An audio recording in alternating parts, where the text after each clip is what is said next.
Dalam pilihan raya Sabah ke-16 pada 26 September 2020, menyaksikan beberapa pertarungan sengit sampai beberapa undi saja boleh mengubah kerajaan negeri.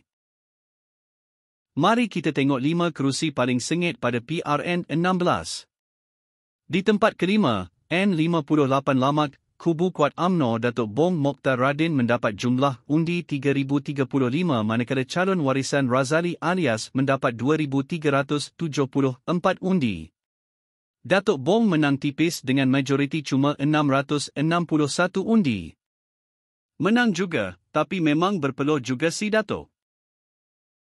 Tempat keempat, N63 Kunak, calon Norazlinah Arif, warisan, meraih 3,861 undi, manakala pesaing terdekat Khalid Harun, BN, mendapat 3,272 undi. Majoritinya hanya 589 undi. Lebih kurang satu kampung saja yang tentukan keputusan di Kunak. Ketiga, N3 Pitas, calon bebas Rudi Awah buat kejutan besar bila menang dengan 2,918 undi, mengalahkan Sufian bin Abdul Karim dari BN yang mendapat 2,359 undi. Majoriti cuma 559 undi. Bukti bahawa calon bebas pun boleh menang kalau strategi betul.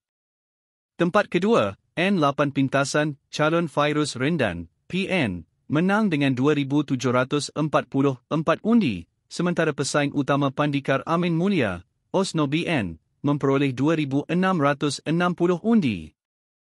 Majoritinya hanya 84 undi. Bayangkan, kalau satu bas pengundi tak turun mengundi, pemenang pun lain. Dan inilah pertarungan paling sengit N70 Kukusan. Calon Rina Jainal, warisan, mendapat 2,834 undi, sementara pesaing utama Chaya Sulaiman, BN, meraih 2,824 undi. Beza hanya 10 undi. Kalau satu keluarga ubah fikiran, keputusan boleh terbalik. Ada kemungkinan bahawa ini adalah majoriti terkecil dalam sejarah pilihan raya Malaysia. Pertarungan sengit ini menunjukkan betapa pentingnya setiap undi. Satu saluran, satu kampung, satu keputusan cukup untuk ubah sejarah politik Sabah. Jangan sia-siakan undi kamu. Mari pergi mengundi.